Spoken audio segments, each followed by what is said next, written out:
আপনারা দেখেছেন electronic media, social media এবং প্রিন্ট মিডিয়ার মাধ্যমে যে গত 3 তারিখে অপরাজিতা বিল বিধানসভায় পাশ করেছেন আমাদের রাজ্যের মাননীয় মুখ্যমন্ত্রী।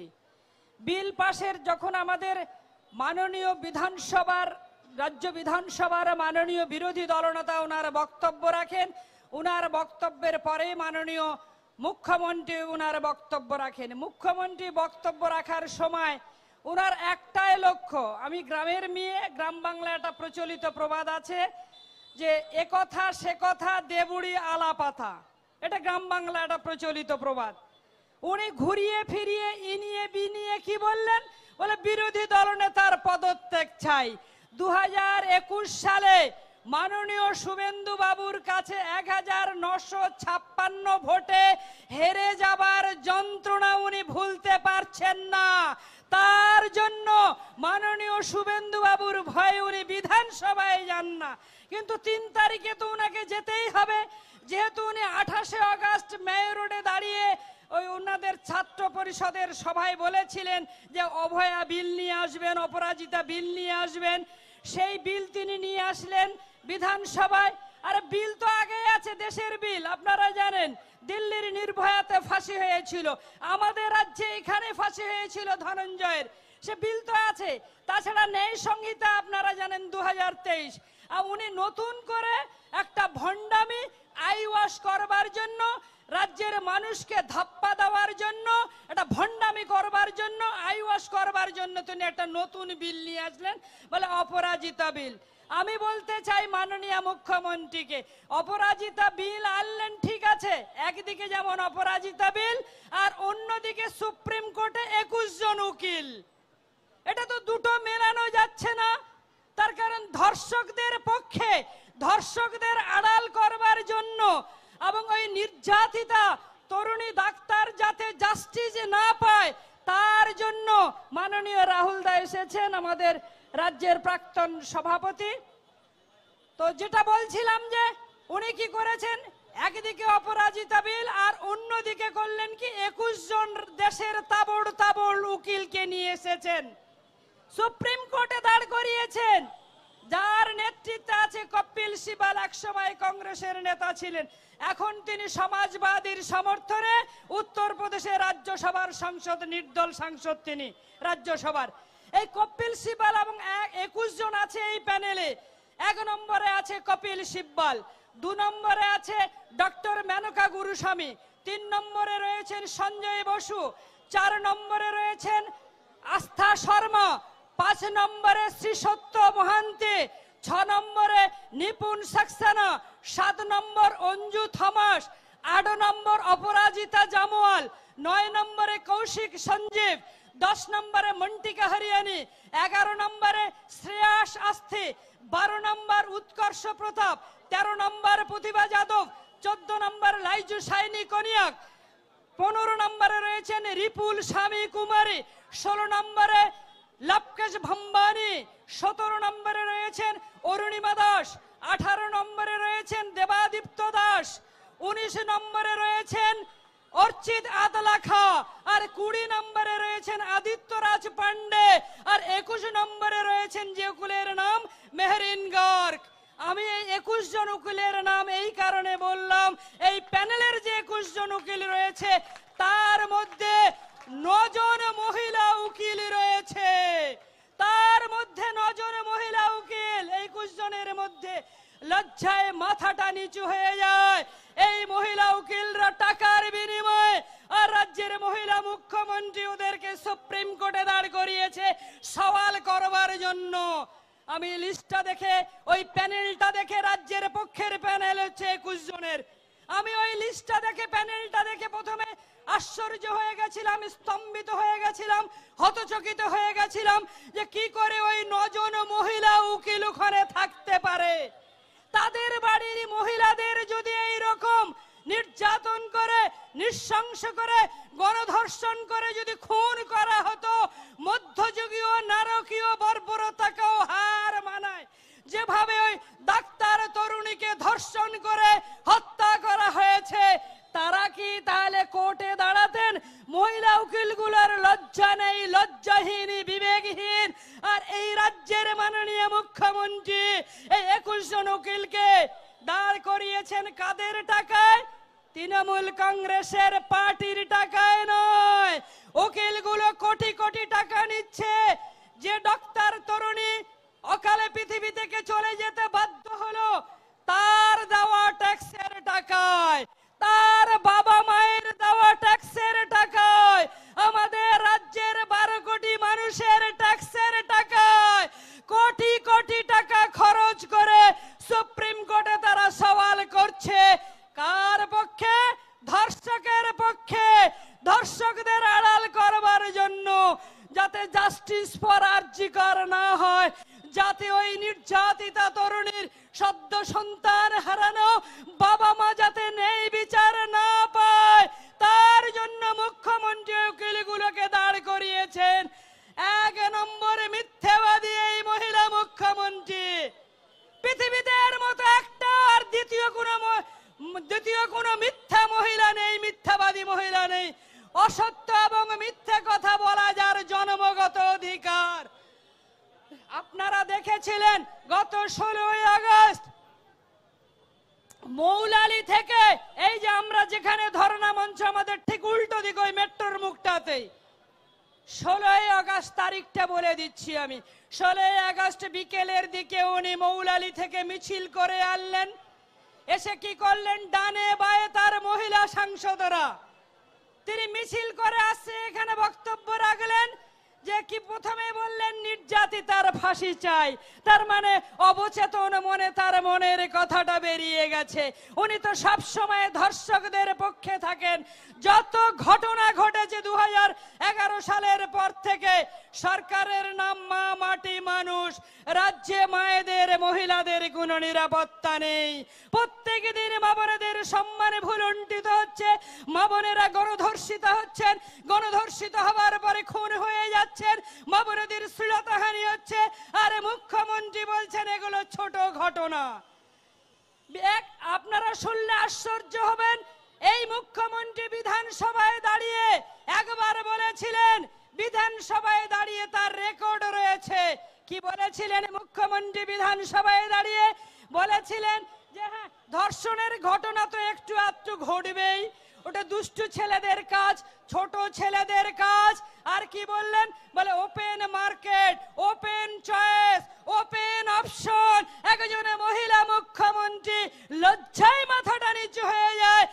এর মতো বেহায়া, নির্লজ্জ, দোকান কাটা, অপদার্থ, অযোগ্য, ব্যর্থ মুখ্যমন্ত্রী ভারতবর্ষের ইতিহাসে আগেও আসেনি, আর ভবিষ্যতেও হবে না। এত দোকান কাটাবে নির্লজ্জ মুখ্যমন্ত্রী। আজকে আমি এখানে আসার আগে বেলা 1:30টার পরে ওই যে ব্রাত্য বসু, এখন শিক্ষামন্ত্রী, পার্থ চাকরি দিতে ব্যর্থ বান্ধবীকে নিয়ে জেলখানা, সেগুলো আপনারা জানেন। এখন ব্রাত্য বসু আর নারী ও শিশু কল্যাণ মন্ত্রী শশী পাজা সাংবাদিক সম্মেলন করছেন। কোথায় বসে? তৃণমূল পার্টি অফিসে। ইনিয়ে বিনিয়ে নানান ধরনের কথাগুলো বলছে। মানে কেন আপনারা তৃণমূল দলের পক্ষ থেকে প্রেস কনফারেন্স করছেন? আপনাদের মাননীয় মুখ্যমন্ত্রী কেন প্রেস কনফারেন্স করছে না? তার সাধের নবান্নের সভা ঘরে, তার সাধের নবান্নের জলসা ঘরে উনি তো সামান্য একটু ঘটনা নিয়ে প্রেস কনফারেন্স করেন। তো এখন কেন মুখ্যমন্ত্রীকে দেখা যাচ্ছে না? কেন উনি প্রেস কনফারেন্স করছেন না? আর একটা আছে, আপনারা জানেন, বিনীতি গোয়েল। এই বিনীতি গোয়েলের ইতিহাস আপনারা জানেন। এই বিনীতি গোয়েল ছিল কামদুনির ধর্ষণ এবং ধর্ষিত হয়ে খুন হয়ে যাওয়া 2013 সালের ঘটনা। তার তদন্তকারী অফিসার ছিলেন এই বিনীতি গোয়েল। নাম তার বিনীতি গোয়েল। বাবা মা শখ করে রেখেছিল বিনীত গোয়েল টাইটেল। প্রথম থেকে তার জন্ম অবস্থা থেকেই তিনি কি করলেন? এই কামদুনির ঘটনায় তিনি হাত পাকিয়েছেন মুখ্যমন্ত্রীর কথাতে।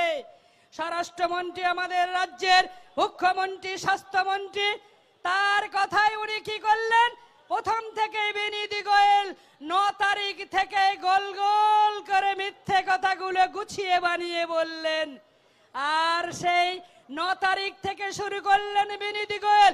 প্রথমেই তিনি প্রেস কনফারেন্স করে বললেন, ওখান থেকে মেডিকেল আর্জিকর থেকে ফিরে আসার পরে যে ওই তরুণী ডাক্তারের কোনো ধর্ষণের ঘটনা ঘটেনি, তিনি মার্ডার হননি। কি হয়েছেন বলে ওটা হচ্ছে সুইসাইড। কি করে উনি বললেন? কে উনাকে শিখিয়ে দিয়েছিল? এই বিনীত গোয়েল যখন 2 তারিখে জুনিয়র ডাক্তাররা লালবাজার অভিযান করতে গেছিল, তখন নিজের পুলিশের কর্ডন দিয়ে সন্ধ্যার সময় লালবাজারের পেছনের দরজা দিয়ে পুলিশ কর্ডন করে, তার সিকিউরিটিরা কর্ডন করে তাকে লালবাজারের পেছনের দরজা নিয়ে বের করে নিয়ে যায়। কিসের ভয় এত? বিনীত গোয়েলের বাবা মা বেঁচে আছে নাকি আমার জানা নাই সিপির। যদি উনার বাবা মা জেনে বেঁচে থাকে, এখনো আছে কিনা আমার জানা নাই। যদি উনার বাবা মা পৃথিবীতে এখনো বেঁচে থাকে, তাহলে ওই বাবা মা নিশ্চয়ই টিভির পর্দায় দেখেছে, সোশ্যাল মিডিয়ায় দেখেছে। দেখার পরে তাদের মনের অবস্থা কিরকম যে একটা আইপিএস অফিসার করেছে, বাবা মায়ের টাকা খরচ করে নিজের যোগ্যতায় আইপিএস হয়ে চটি চাটছে। 3 তারিখ সকালে জুনিয়র ডাক্তাররা স্লোগান ধরেছিল, ভোর হলো দৌড় খোলো, বিনীত গোয়েল ওঠো রে, চটি পিসি দাঁড়িয়ে আছে, চট হালকা করে চটি চাটো রে। এই বিনীত গোয়েলের মতো নির্লজ্জ আইপিএস অফিসার ভারতবর্ষে আর দ্বিতীয়টা নেই। আপনারা জানেন এর আগের ঘটনা আপনাদের মনে আছে, আমি স্মরণ করিয়ে দেব। 2019 সালের ঘটনা। রাজীব কুমার তখন ছিলেন কলকাতার পুলিশ কমিশনার। সিবিআই যখন সারদা কেসে তার বাড়িতে গেল, মুখ্যমন্ত্রী সিট গঠন করেছিল, আপনাদের মনে আছে তো, আমি স্মরণ করিয়ে দেব। সিটের প্রধান ছিলেন রাজীব কুমার। লাল ডায়েরিটা সুদীপ্ত সেনের, বলে লাগে টাকা দেবে গৌরী সেন।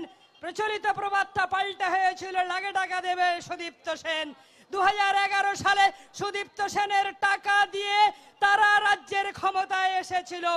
সেই রাজীব কুমারের বাড়িতে যখন সিবিআই গেল, মুখ্যমন্ত্রী অতি দ্রুততার সঙ্গে রাজীব কুমারের বাড়ি পৌঁছে গেলেন। রাজীব কুমারের বাড়ি থেকে রাজীব কুমারকে নিয়ে এসে মুখ্যমন্ত্রী কি করলেন? এখান থেকে ঢিল ছোড়া দূরত্বে গান্ধী মূর্তির পাদদেশে তার বসংবদ আইএস আইপিএস অফিসারদের নিয়ে তিনি ধর্নায় বসলেন। পৃথিবীর ইতিহাসে ঘটনা কোথাও ঘটেনি। আইএস আইপিএস অফিসারদের নিয়ে তিনি যখন ধর্নায় বসলেন, ধর্নায় বসে বললেন, প্রয়োজনে আমি রাজীব কুমারের জন্য জীবন দিতে রাজি আছি। কে বলেছিলেন 2019 সালে? মাননীয় মুখ্যমন্ত্রী বলে, প্রয়োজনে আমি রাজীব কুমারের জন্য জীবন দিতে রাজি আছি। আর এই কথা শোনার পরে বাড়িতে রাজীব কুমারের স্ত্রী বলছে, রাজীব কুমারের ওয়াইফ বলছে যে মহিলা মুখ্যমন্ত্রী তোমার জন্য কেন জীবন দিতে চাইছে, এর তদন্ত আগে হওয়া দরকার। এবারে কেন বিনীত গোয়েলের জন্য মাননীয় মুখ্যমন্ত্রী এখনো তো গান্ধী মূর্তির পাদদেশে কেউ অবস্থান করছে না, কেউ ধর্ণা করছে না? কেন আপনি বিনীত গোয়েলকে বাঁচানোর জন্য, সন্দীপ ঘোষকে বাঁচানোর জন্য ধর্ণায় বসলেন না? কি করে বসবে? জনগণ ওখানে কেলিয়ে তুলে দেবে। যেভাবে জনগণ খেপে গেছে, যেভাবে জনসুনামি আছড়ে পড়েছে। যে কথা বলছিলাম, বলে সন্দীপ, সিভিক আর অভিক, কি বললাম? সন্দীপ, সিভিক আর অভিক, এগুলো চুনোপুটি।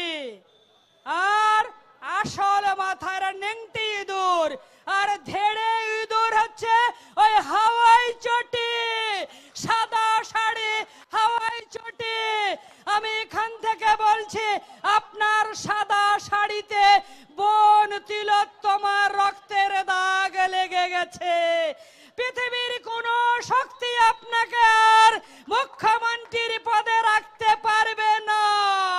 আজ হোক, কাল হোক, পরশু হোক, আপনাকে মুখ্যমন্ত্রী থেকে পদত্যাগ করতেই হবে।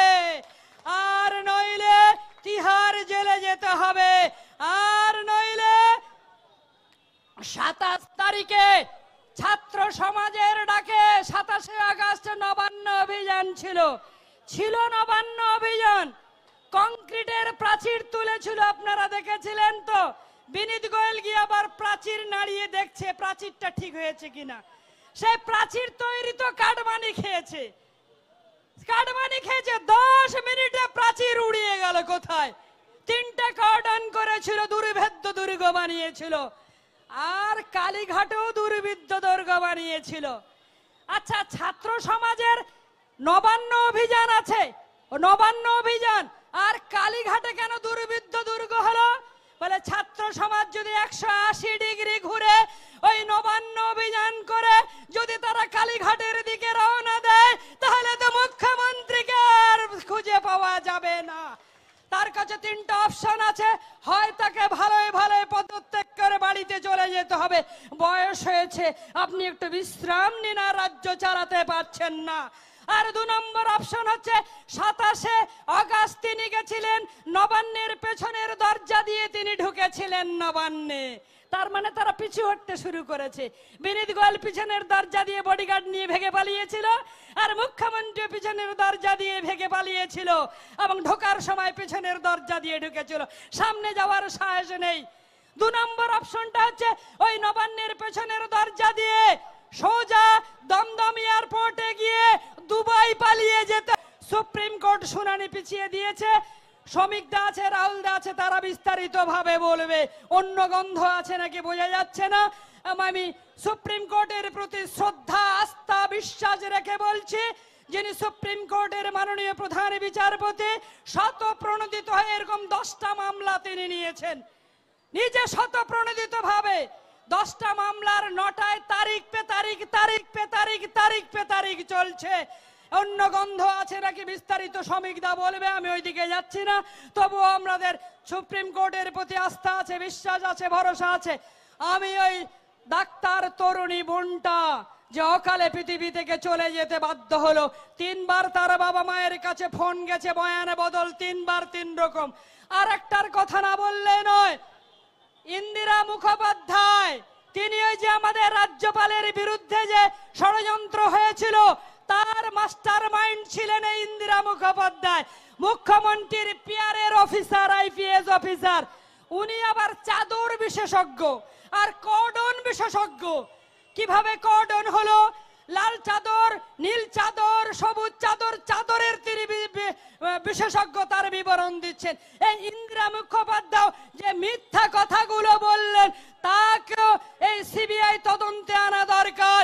আমি আমাদের যিনি বোনটা অকালে পৃথিবী থেকে চলে যেতে হলো, যার যাবার তার গেল, তার বাবা মায়ের সদ্য সন্তান হারানো হাহাকার, এই হাহাকার আমরা তার মিটিয়ে দিতে পারবো না, তার মেয়েকে ফিরিয়ে দিতে পারবো না, কিন্তু জাস্টিস ফর আরজিকর, যাতে তার বাবা মা ন্যায় বিচার পায়। আমি উনার বাবা মাকে অনুরোধ করব সাংবাদিকদের মাধ্যমে যে আপনারা দুজন সরাসরি মুখ্যমন্ত্রীর বাড়িতে চলে যান। মুখ্যমন্ত্রীকে গিয়ে বলুন যে আপনার মেয়ের বিচার তারা চায় কিনা। আর যদি বিচার চায়, তাহলে ধর্ষকদের পক্ষে, ধর্ষকদের আড়াল করবার জন্য, তথ্য প্রমাণ লোপাট করবার জন্য কেন ট্যাম্পারিং করা হয়েছে, তথ্য প্রমাণ লোপাট করা হয়েছে, দর্শকদের পক্ষে সুপ্রিম কোর্টে আমাদের টাকায়, ওনার বাবা মায়ের দেওয়া ট্যাক্সের টাকায়, যাতে বাবা মা ন্যায় বিচার না পায়, তার জন্য ধর্ষকদের পক্ষে উকিল দাঁড় করিয়েছে। সেই উকিলদের উনি উইথড্র করিয়ে নিক, উনার বাবা মাকে অনুরোধ করব। তবে এই তরুণী ডাক্তার বোনটা ন্যায় বিচার পাবে। একাধিক ধর্ষণের ঘটনা, এখান থেকে ঢিলছড়া পার্ক স্ট্রিট ধর্ষণের ঘটনা, কামদনির ঘটনা, মধ্যম গ্রামের ঘটনা, কাকদ্বীপের ঘটনা, কুমারগঞ্জের ঘটনা, গঙ্গারামপুরের ঘটনা, কালিয়াচকের ঘটনা, মালদার ঘটনা, হাবিবপুরের ঘটনা, গাজলের ঘটনা, কোচবিহারের ঘটনা, শান্তিপুরের ঘটনা, এখানে হাসখালির ঘটনা, এরকম অসংখ্য ঘটনা আছে, বলতে গেলে রাত্রি কভার হয়ে যাবে। প্রত্যেকটা ধর্ষকদের পক্ষে তিনি দাঁড়িয়েছেন। এবং রানাঘাট কনভেন্টে একজন 75 বছর বয়স্কা সন্ন্যাসিনী 2015 সালে তিনি গণধর্ষিত হলেন। ওই সন্ন্যাসিনী 2015 সালের 13ই মার্চ তার রেসিডেন্সে, তার রেসিডেন্সেই তিনি ওই কনভেন্টেই গণধর্ষিত হলেন। দেখুন 75 বছর বয়স্ক সন্ন্যাসিনী যে রাজ্যে গণধর্ষিত হয়, পরের দিন সূর্যোদয় হওয়ার আগে সন্ন্যাসিনী মনের দুঃখে, লজ্জায়, ক্ষোভে, যন্ত্রণায় আমাদের রাজ্য ছেড়ে চলে অজ্ঞাতবাসে চলে গেলেন। এখনো সন্ন্যাসিনী কোথায় আছে আমরা কেউ জানি না। মহিলা মুখ্যমন্ত্রী ওই সন্ন্যাসিনীর পাশে দাঁড়িয়ে তার চোখের জলে মোছার, তার হৃদয়ের যন্ত্রণা লাঘব করার কোন তাগিদ অনুভব করেননি। সব ক্ষেত্রে ধর্ষকদের পক্ষে দাঁড়িয়েছেন। তাই বলতে চাই, এই ধর্ষণকারী সরকার আর নাই দরকার, ধর্ষণকারী সরকার আর নাই দরকার, ধর্ষণকারী সরকার আর নাই দরকার।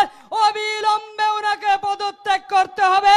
সিবিআই কে অনুরোধ করব, মুখ্যমন্ত্রীর মোবাইল সিজ করুন, বিনীতি গোয়েলকে অ্যারেস্ট করুন, দুধ কা দুধ পানি কা পানি সব হয়ে যাবে। সবাইকে ধন্যবাদ, ভালো থাকবেন। আমাদের এই লড়াই আন্দোলন চালিয়ে যেতে হবে। জাস্টিস ফর আরজি কর, উই ওয়ান্ট জাস্টিস। ধন্যবাদ।